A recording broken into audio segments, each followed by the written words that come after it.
Music videos with billions of views, fans screaming in packed stadiums, perfect choreography, perfect visuals, perfect idols. K-pop has become one of the biggest entertainment industry in the world. Every comeback feels like a global event. It's exciting, fast, addictive, beautiful to watch.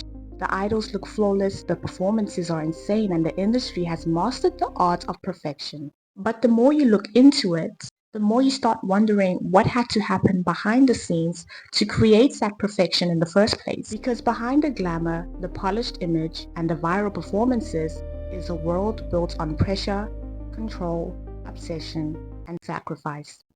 Hello beautiful people, my name is Capable and welcome to the Girl Let's Chat series, the safe space where we unpack the madness of the internet, the trends, the delusions, the who approved this moment? Because TikTok will have you thinking this is normal and I'm here to say, is it though? Anyways, girl, let's chat about the dark reality behind K-pop's perfect image.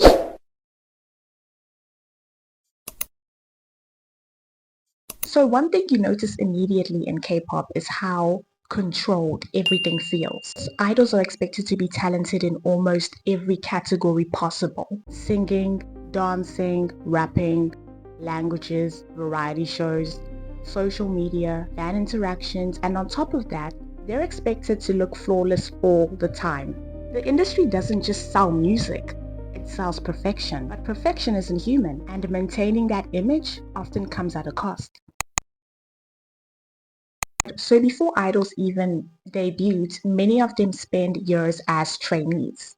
Some start training as young as 11 or 12 years old, and during that period, companies often pay for things like housing, dance lessons, vocal coaching, styling, media training, and food. But here's the part people don't realize. That money can become debt. Some former idols and trainees have spoken about owing companies huge amounts before they've even made money themselves, meaning idols can debut already financially trapped. This is something called trainee debt. And if a group fails, some trainees leave with years gone and little to show for it financially. There have been multiple lawsuits over what people call slave contracts. These are extremely long contracts with unfair conditions and little control for the artist. K-pop beauty standards are also incredibly intense. Many idols are expected to stay extremely thin, sometimes underweight, and former idols have openly talked about surviving on shockingly small amounts of food. Some describe eating only sweet potatoes, ice cubes, or protein shakes. Others talked about being weighed publicly by companies, and because visuals are so important in the industry, cosmetic procedures are heavily normalized. Jaw slimming, double eyelid surgery, skin whitening treatment, fillers, and extreme dieting. Even fans sometimes participate in this by constantly analyzing idols' appearances online. And what's scary is how normalized it all becomes. Because when an entire industry rewards perfection, unhealthy behavior can start looking normal. We need to talk about the lack of privacy.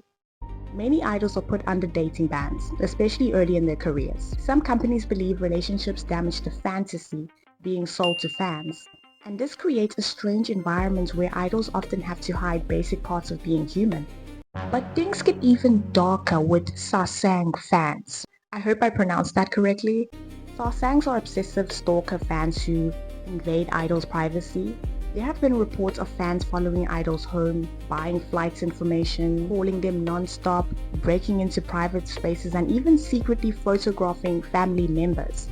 Some idols have publicly spoken about the fear and anxiety this causes. Like, imagine being watched almost constantly. At some point, fame starts looking glamorous and starts feeling isolating.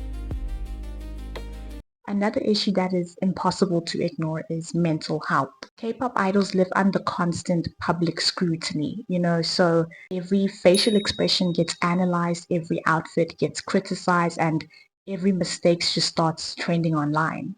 And because social media moves so fast, hate campaigns can spiral instantly. There have been several heartbreaking cases of idols speaking about anxiety, depression, burnout, and cyber harassment before their death struck fans worldwide. And even now, many idols still talk about extreme exhaustion and emotional pressure. And yes, the industry has improved conversations around mental health in recent years, but the pressure itself never really disappeared.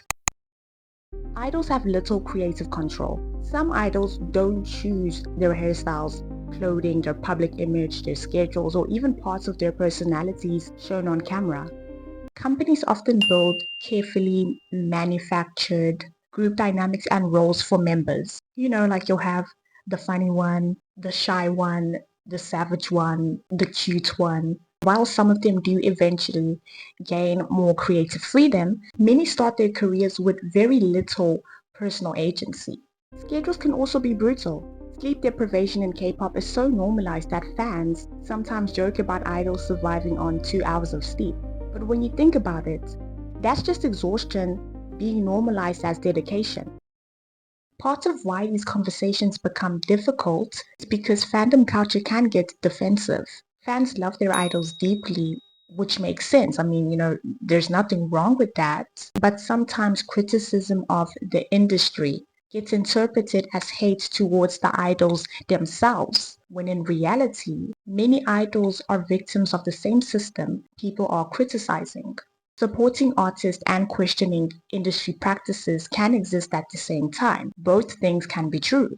K-pop is full of incredibly talented people. The music, performances, choreography, creativity, and dedication is very impressive. But I also think it's important to look beyond the polished image and ask difficult questions about the systems behind it. Because when perfection becomes the standard, people often suffer quietly behind the scenes to maintain it.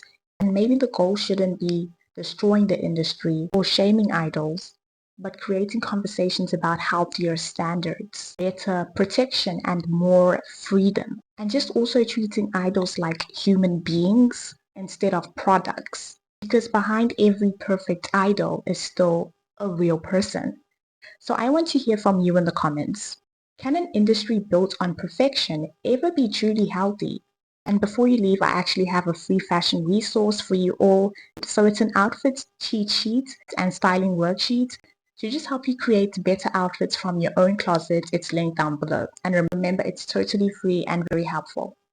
Anyways, ladies and gentlemen, that brings us to the end of today's video. I hope you all enjoyed it. If you liked it, you know what to do. Give it a like and make sure to subscribe for some different types of videos every week because we don't stick to the same videos here. I get bored easily.